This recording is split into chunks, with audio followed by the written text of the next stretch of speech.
Let's talk about skeletal letters. But before I do, I want to talk about pangrams. Uh, Pangram is a sentence that uses every letter of the alphabet. So pangrams are very useful for testing and displaying typefaces. You probably already know this pangram. This is maybe the most famous pangram in the English language. The quick brown fox jumps over the lazy dog. That sentence contains every letter in the alphabet. People used to use this to test typewriters to make sure all the characters worked.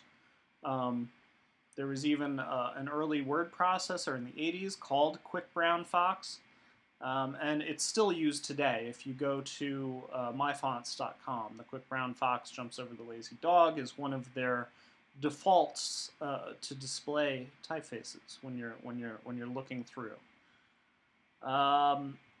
These are a few more pangrams. These are all relatively short pangrams.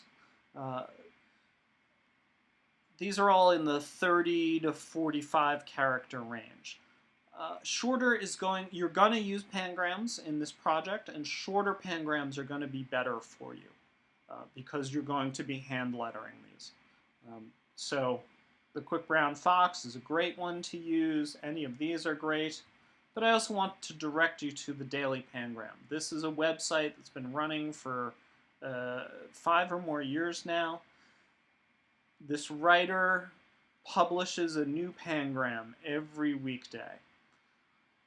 And he's been doing it for years. So every weekday there's a new sentence that uses every letter of the alphabet. Some of them are funny, some of them are very topical for news stories going on, some of them are bittersweet, some of them are bizarre flights of fancy. Some of them are completely real. I mean, a Brooklyn pizza joint would require the services of a pizza warming expert. So, you might want to check this website out, either to find the perfect pangram for you or just for fun. So let's talk about skeletal letters. But before I talk about skeletal letters, I'm going to talk about human skeletons. So look at our three fellows here. These three guys obviously have very, very different body shapes. Very different body types, as they say in the fashion industry. The guy on the left is very slim. The guy on the right is fairly muscular. I'm sorry, the guy in the center is fairly muscular. The guy on the right, you'd call him chubby if you're being kind. Now, it's important to note that these three guys are all the same height, which means they all have the same skeleton, more or less. So the differences in their silhouettes, in their body shapes, are based entirely on the flesh that surrounds their skeletons. This is the concept that we are working with skeletal letters. So in the top, you see 5 capital A's from 5 different typefaces. They all look very different from each other. But if you look down at the bottom row, they all have essentially the same skeleton. There are some variations.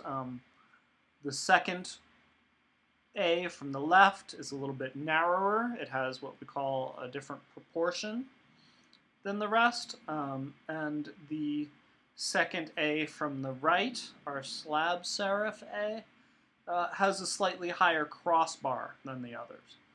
But aside from these small differences, the skeleton of the A is essentially the same. It's the flesh around the letters that is going to make up the appearance. And this is what you're going to work with for this first project. You are just going to work with the skeletons of letters. This is a lettering project, meaning that you are going to draw a whole bunch of letters with your Sharpie marker. You are not creating finished lettering. You are just concerned with the skeleton, with the interior shapes. So some students get frustrated during this project because their letters don't look completely beautiful and completely perfect. That is not actually the point of this project. The point of this project is to create good skeletons. You are learning these lettering styles from the inside out by concentrating on their skeletons. So there are two important terms you need to be familiar with skeletal letters. The first is proportion. That is the height of a letter compared to its width. So on the left, we have a very condensed proportion. It's very narrow. In the middle, we have a normal proportion. On the right, we have an expanded or wide proportion. And then the second is shape. The actual shapes of the letters. You can see that these three letters are very differently shaped. An angled crossbar compared to a straight one, for example. A very round shape compared to a more oval shape, for example. A upward-facing finial, which creates a very closed aperture, versus an outward-facing finial that creates a very open aperture, as another example. We are going to be using two different proportional systems. And these proportional systems apply mainly to the capital letters. Our lowercase letters are, for the most part, going to have a very even width. So the top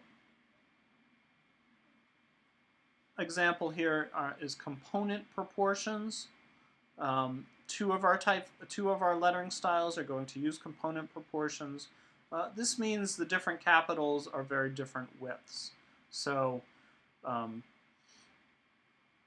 a capital W and a capital M are very wide. A capital O has the same height as it does width. A capital A and a capital V are 3 squares wide. Some characters are 2, some are less than 2.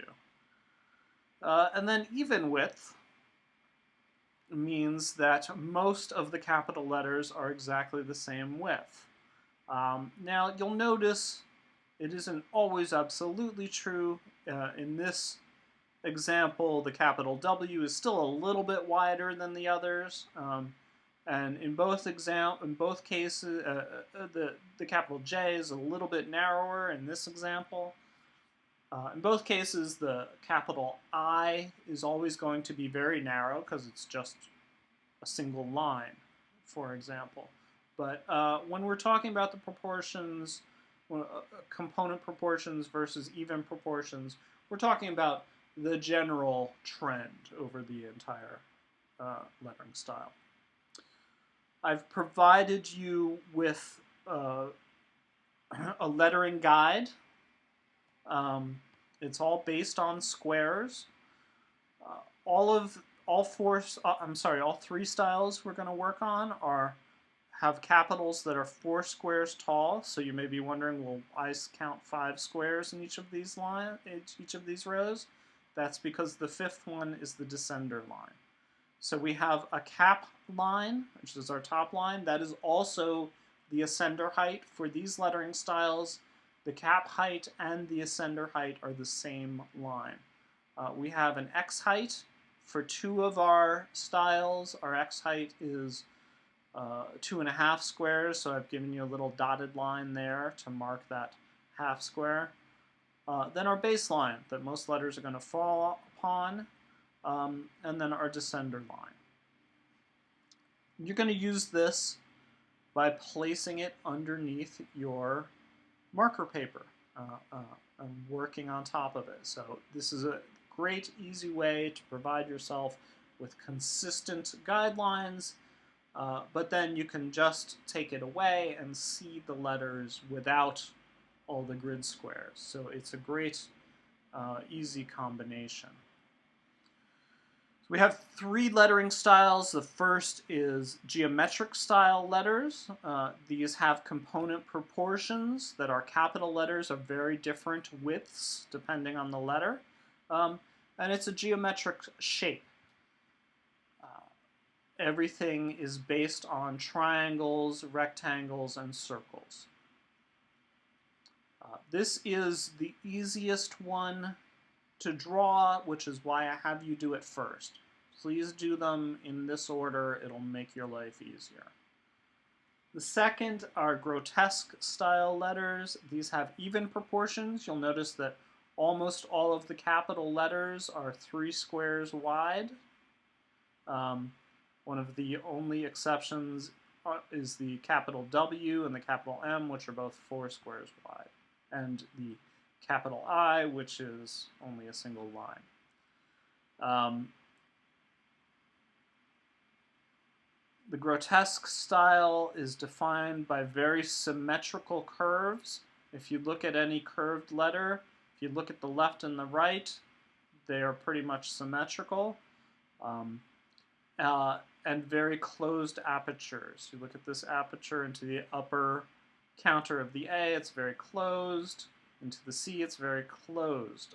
Because our E, it's very closed. Because our finial strokes tend to point back upwards, make an enclosing shape. That's another defining characteristic of grotesque, are these very closed apertures. And then humanist is our third style. Humanist is based on human handwriting. You'd think that this would make it one of the easiest ones to draw, but it's actually the most difficult, which is why I put it third. Once you've practiced the first two styles, then it's a much better time to tackle humanist. You'll notice again, we go to component proportions. Capital letters are different widths. And then in the lowercase especially, it's especially obvious, our curves are very asymmetrical, meaning they're not the same left to right. Our finials tend to point out, which means we have very open apertures. Your project brief for this first session, you're going to be very concerned with the first 2 pages. This gives you step-by-step directions of how to start out, how to practice, and I'm also providing a video, a demo video of how to actually dive into this. Your final deliverable for this first session will be 3 pangrams. You're going to letter a pangram in each of the 3 styles, 1 page each. So let's move on, and that is what you're going to bring to class session 3. So this is an example. You're going to create 3 of these in total, 1 in each style. It will include your pangram, in the style, your name, and then the style name. It's pretty straightforward. So you'll do 1 of these for geometric, you'll do 1 of them for grotesque, you'll do 1 of them for humanist. If you are pressed for space and you need to abbreviate your name, please just use your first initial and last name. If you're really pressed for space, you may abbreviate the style name, so you could, you know, if you're really running out of space, you could use geo instead of spelling out geometric. Now you are not going to do these pangrams until you have practiced all 3 styles. So you're going to start with style 1, capital A. You're going to draw 5 to 10 of each letter. You're going to check your progress and check the good ones. And I will demo this in class. I have recorded a demo video for you as well. So this is skeletal lettering, and this is what you are going to do in the coming week.